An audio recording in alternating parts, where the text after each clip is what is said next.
अब हम उत्तर वैदिक काल के राजनीतिक जीवन के बारे में पढ़ेंगे।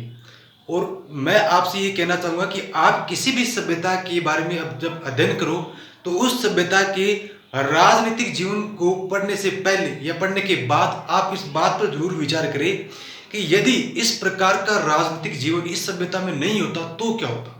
मान के चलिए हम सिंधु घाटी सभ्यता का जब अध्ययन करते हैं तो उसमें भी राजनीतिक संगठन के बारे में जरूर पढ़ते हैं और उसमें ये पढ़ते हैं कि बहुत सारे विद्वान इस प्रकार का मत देते हैं कि सिंधु घाटी सभ्यता की जो व्यवस्था थी, जो उसका नगरीय निर्माण था या नगरीकरण जो था, या उसकी जल निकासी प्रणाली थी, या उसका सड़कों की पद्धति थी, या उसके घर के निर्माण की पद्धति थी, ये सारी चीजें, उन्नत जल निकास प्रणाली, ये सारी चीजें इतनी बेटर थी कि उसके जैसी आज तक मॉडर्न वर्ल्ड के अंदर भी उस प्रकार की व्यवस्थाएं देखने को बहुत कम मिलती है। तो इस वजह से इस पूरे सिस्टम को चलाने के लिए कोई ना कोई सरकार तो रही होगी, कोई ना कोई संस्था तो रही होगी। इस प्रकार के मत सिंधु घाटी सभ्यता के राजनीतिक जीवन के बारे में मिलता है, इस बात को ध्यान रखिए।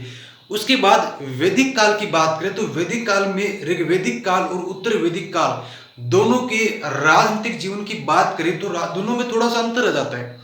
ऋग्वैदिक काल में तो केवल जन होगा और जन के हिसाब से संगठनों का निर्माण होगा, और उत्तर वैदिक काल में ये जन मिलकर के क्या बन जाएंगे, जनपद बन जाएंगे। इस बात को जान के यानी कि ऋग्वैदिक काल के जनों का विस्तार होगा और ये अब किसका रूप धारण कर लेंगे, जनपद का रूप धारण कर लेंगे। यानी कि अब शासन और प्रशासन भी क्या हो जाएगा, व्यापक हो जाएगा। इस बात को ध्यान रखिए। अच्छा, हम राजनीतिक जीवन के बारे में बात करें तो किसी भी सभ्यता के राजनीतिक जीवन के बारे में बात करते हैं तो उसमें यही पढ़ना पड़ता है कि क्या इस सभ्यता में राजा महाराजा थे, या इस सभ्यता में किस प्रकार के अधिकारी या कर्मचारी मौजूद रहते थे। ये सब बातों को हम पढ़ते हैं। अब इसके बारे में बात करें तो हमारे भारतीय परंपरा के अंदर राज्य की उत्पत्ति और राजा की उत्पत्ति के बारे में मुख्यतः एक सिद्धांत मिलता है जो महाभारत में मिलता है, रामायण में मिलता है और बाकी शास्त्रों में भी मिलता है। और वो क्या है, राजा की उत्पत्ति का देवीय सिद्धांत या राज्य की उत्पत्ति का देवीय सिद्धांत। इसका मतलब साफ साफ ये बनता है कि जो भी राजा बनेगा, राजा के निर्वाचन में या राजा के चुनाव में या राजा के बनने के पीछे जो सबसे बड़ी पावर है वो किसकी है, देवता की, ईश्वर की, भगवान की है। यानी कि वो देवता से जोड़कर देखते राजा को, यानी कि देवता के हिसाब से कोई व्यक्ति राजा बनेगा या राजा पृथ्वी पर ईश्वर का क्या है, प्रतिनिधि है। ये राजा की देवी उत्पत्ति के सिद्धांत का सार है। उसके बाद अब आप ये सोच के देखिए कि मान के चलिए कि अगर आज आप जो व्यवस्था देख रहे हो सन 2022 में, 2022 के साल में आप भारत की व्यवस्था देख लीजिए। मोदी जी के नेतृत्व में भारत आगे बढ़ रहा है, ठीक है। मान के चलिए कि पूरी पूरी पृथ्वी पर जो मनुष्य है वो अपनी मूल अवस्था में चला जाए। मूल अवस्था पाश्विक थी या उसकी अच्छी थी, जो भी अवस्था थी, वो आदिवासी था, नगन था, अर्धनगन था, या जो भी सिस्टम था उसमें चला जाए, तो उसमें फिर ना तो कोई राजा था, ना कोई महाराजा था, और ना ही कोई पीएम सीएम था। कोई संगठन नहीं था आदिम काल के अंदर अपनी मूल अवस्था में मनुष्य की। अब इस मूल अवस्था से आगे मनुष्य करेगा क्या, यानी कि ये तो सत्य है कि हमारी मूल अवस्था आज के जैसी नहीं थी। मूल अवस्था आज से 20 लाख साल मान लीजिए, 30 लाख साल पहले की मान लीजिए। आज जो विकास हमें दिखाई दे रहा है वो आज से 20-25 लाख साल पहले नहीं था, ठीक है। उसमें पत्थर के औजार थे और आज तो बड़े बड़े बंदूकें, तोपे और बड़े बड़े हथियार ये चल गए, परमाणु बम आ गया, तो उसमें नहीं था, ठीक है। कि विकास तो पूरा मतलब 100% बदल गया। अब मान के चलिए उस मूल अवस्था से आगे बढ़ेंगे तो आगे बढ़ने के बारे में एक मूल रूप से एक सिद्धांत देंगे। वो देने वाले कौन होंगे, एक तो आएगा थॉप्स का नाम आएगा, एक आएगा जॉन लॉक का नाम आएगा, एक आएगा रूसो। ये सारे लोग मिलकर के एक सिद्धांत देंगे और वो सिद्धांत का नाम क्या होगा, राजा की उत्पत्ति का या राज्य की उत्पत्ति का सामाजिक समझौता सिद्धांत। अब ये लोग क्या करें, अब इन लोगों के सिद्धांत का हम यहां जोड़ करके देख सकते हैं, चाहे सिंधु घाटी सभ्यता हो या वैदिक सभ्यता हो, इन दोनों से ये जो राज्य की उत्पत्ति का या राजा की उत्पत्ति का सामाजिक समझौता सिद्धांत है उससे कनेक्ट करके हम इसको देख सकते हैं। कैसे, आप मान के चलिए कि हम मूल अवस्था में चल जाए, कोई राजा नहीं है, कोई प्रधानमंत्री नहीं है, कोई मंत्री, कोई विधायक, कोई पुलिस, कोई सेना नहीं है, कुछ भी नहीं है, जिसकी लाठी उसकी भैंस है, ठीक, पावर यानी कि शक्ति के आधार पर ही राज्य हो रहा है। भी मान के चलिए कोई सिस्टम नहीं है तो एक व्यक्ति दूसरे व्यक्ति का शिकार करेगा, दूसरे व्यक्ति को मारेगा, दबाएगा, प्रताड़ित करेगा, अत्याचार करेगा, सारी चीजें होगी। उसमें कोई ये नहीं होगा कि चलो थाने चले जाएं या फलाने के पास चले जाएं तो ये हो जाएगा, कोई न्याय नहीं होगा, वो मत्स्य न्याय की स्थिति आ जाएगी। तो ये चीजें आ जाएगी।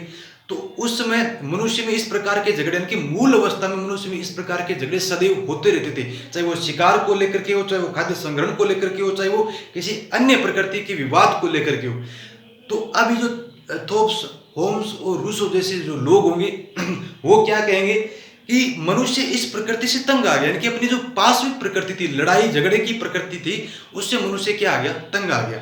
और मनुष्य कालांतर में धीरे धीरे जैसे उसमें बुद्धि का विकास हुआ, उसमें सोच विचार की प्रणाली का विकास हुआ, तो मनुष्य ने एक ग्रुप बनाया, समूह बनाया और बैठ करके निर्णय किया कि आज से फलाना व्यक्ति हमारा क्या होगा, नेता होगा। यानी कि सामाजिक समझौता सिद्धांत में क्या करिए कि मनुष्यों के वर्ग ने, मनुष्यों के समूह ने आपस में बैठ करके समझौता कर लिया कि हम अपनी पावर, हमारी शक्ति किसको समर्पित करते हैं, एक फलाने व्यक्ति को समर्पित करते हैं और आज से ये हमारा क्या होगा, नेता होगा। अगर हम कोई विवाद करेंगे तो विवाद का निर्णय भी कौन करेगा, ये व्यक्ति करेगा। तो इस प्रकार का एक सिद्धांत सामने आता है, उसे हम क्या बोलते हैं, सामाजिक समझौता सिद्धांत बोलते हैं। और इसकी सबसे पहले जो उत्पत्ति मानी जाती है सिद्धांत की, वो यूनान के सोफिस्ट जो दार्शनिक थे उनके द्वारा मानी जाती है। अब यहाँ आ जाओ आप उत्तर वैदिक काल में। तो उत्तर वैदिक काल की बात करते हैं तो जनपद क्या आए, अस्तित्व में आए, यानी कि ऋग्वैदिक काल में जन था, ठीक है ना, जन एक संगठन था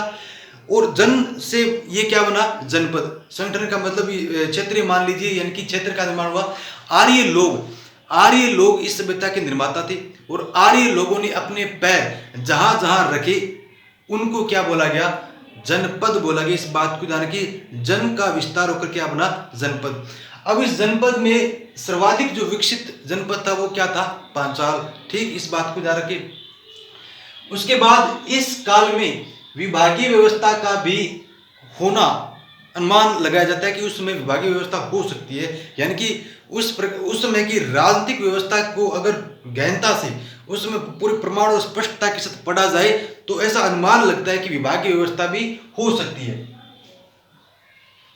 उसके बाद बात करें सेनानी, पुरोहित, युवराज, महिषी, यानी महिषी शब्द किसके लिए प्रयुक्त किया जाता था, तो रानी के लिए। उसके बाद सूत यानी कि रथकार के लिए इस शब्द का इस्तेमाल किया जाता था। उसके बाद दाता, ये किसके लिए, प्रतिहारी, और भागदूत ये किसके लिए, संग्रहकर्ता, यानी कि आज के कलेक्टर के रूप में कह सकते हो या किसी अन्य संग्रहकर्ता के रूप में कह सकते हो, इत्यादि मुख्य अधिकारी थे या कर्मचारी थे। इस बात को ध्यान रखें। तो सेनानी, पुरोहित, युवराज, महिषी, सूत, रथकार, दाता, प्रतिहारी, भागदूत, संग्रहकर्ता, ये इन सब का संबंध किससे है, उत्तर वैदिक काल से। इस बात को ध्यान रखें। उसके बाद में 3 अन्य मुख्य कर्मचारी अधिकारियों का उल्लेख और मिलता है, जिनमें एक है सत्पति, जिसका मतलब है न्यायाधीश, या उस समय न्यायाधीश के लिए किस शब्द का इस्तेमाल हो रहा है, सत्पति का इस्तेमाल हो रहा है। उसके बाद सत्पति यानी कि 100 गांव का पति या 100 गांव का प्रशासक। इसके बाद निषाद, आदिम जातियों का प्रशासक, उसके लिए किस शब्द का इस्तेमाल होता था, निषाद शब्द का इस्तेमाल होता था। उसके बाद में 3 समितियां यानी कि 3 संगठन बड़े इंपॉर्टेंट है और इनमें से प्रत्येक बार प्रश्न पूछा जाता है, चाहे वो रीट का हो, चाहे सेकंड ग्रेड का हो, चाहे वो आरपीसी फर्स्ट ग्रेड का हो, किसी भी प्रकार का एग्जाम हो, यहाँ से एक पक्का प्रश्न पूछा जाता है। आरपीसी 2013 और 2015 में इस प्रकार के प्रश्न पूछे गए हैं। सभा, समिति और विदत, सभा, समिति और विदत, ये 3 संगठन थे, ये 3 ऑर्गेनाइजेशन थे, ठीक है। सभा शब्द का उल्लेख ऋग्वेद में 8 बार, समिति का 9 बार और ये जो विदत है या विधाता परिषद है, इसका उल्लेख कितनी बार है, 122 बार है। इस बात को जान के, और ये सभा और समिति थी क्या, तो इसके बारे में काफी विद्वानों के विचार हमारे सामने आते हैं। जैसे लुडविंग का आता है, लुडविंग क्या बोलता है कि सभा तो थी, वो थी उच्च सदन था, यानी कि आज के तरीके से जो पार्लियामेंट होती है उसमें एक सदन उच्च होता है, एक सदन निम्न होता है। तो उसी प्रकार उस समय की, यानी कि आज से 3000 साल पहले की बात करें, उत्तर वैदिक काल की बात करें, तो जो सभा, जो संगठन था, वो जो सभा थी वो उच्च सदन थी और समिति क्या थी, निम्न सदन थी। ऐसा किसका मानना है, लुडविंग का मानना है। एक और आता है जिम्मर आता है, इसके अलावा राधा कुमुद मुखर्जी, बंदोपाध्याय, ये सारे लोग आते हैं और उनका निष्कर्ष रूप में यही मानना है कि सभा जो थी वो क्या थी, लगभग उच्च सदनी था और समिति वो क्या थी, निम्न सदनी था। इस प्रकार से इनका स्पष्ट हो रहा है, स्पष्ट रूप से विचार सामने आते हैं। एक प्रश्न यह आया था विदत के बारे में और विदत को विधाता परिषद के नाम से पूछा गया था, इस बात को जान के। और विधाता परिषद थी क्या, तो इस प्रकार का एक प्रश्न RPSC first grade history main paper में आया था कि विधाता परिषद का संबंध डॉक्टर जायसवाल ने किसके साथ माना है। यानी कि डॉक्टर जायसवाल के अनुसार विधाता परिषद क्या थी या कौन से कार्यों को संपन्न करती थी, ध्यान रखना इसका संबंध धार्मिक क्रियाकलापों से था। विधाता परिषद या इसके लिए एक शब्द और आता है विदत, इसका संबंध किस प्रकार के क्रियाकलापों से था, तो धार्मिक प्रकार के क्रियाकलापों से था, इस बात को ध्यान रखिए। अब डॉक्टर जायसवाल कौन है, डॉक्टर जायसवाल इनका पूरा नाम है डॉक्टर केपी जायसवाल, काशी प्रसाद जायसवाल। ये भी काफी भारत के काफी मशहूर इतिहासकार है, प्रसिद्ध इतिहासकार है और इन्होंने हिंदू राजनीति, हिंदू पॉलिटिक्स इस प्रकार की पुस्तक लिखी थी जो काफी चर्चित रही। इसके अलावा इन्होंने 700 ईसा पूर्व से लेकर के 700 ईस्वी तक, यानी कि 700 ईसा पूर्व और 700 ईस्वी के बीच का लगभग 1400 सालों तक का के इतिहास पर भी इन्होंने एक प्रकार से संक्षिप्त में एक किताब भी लिखी थी, वो जो भी काफी चर्चित रही थी, इस बात को ध्यान के। और डॉक्टर जायसवाल ने क्या कहा था विधाता परिषद के बारे में कि ये धार्मिक क्रियाकलापों को संपन्न करने वाली एक संस्था थी। तो ये उत्तर वैदिक काल हमने पूरा कर लिया। उत्तर वैदिक काल की कृषि, पशुपालन यानी कि आर्थिक जीवन और राजनीतिक जीवन से पहले हमने सामाजिक जीवन के बारे में पढ़ा था। तो ऋग्वैदिक काल और उत्तर वैदिक काल और दोनों को मिलाए तो वैदिक काल हमारा टॉपिक पूरा कंप्लीट हो गया, इस बात को ध्यान रखिए। और आने वाला जो टॉपिक होगा वो कौन सा होगा, बौद्ध धर्म, सॉरी महाजनपद काल।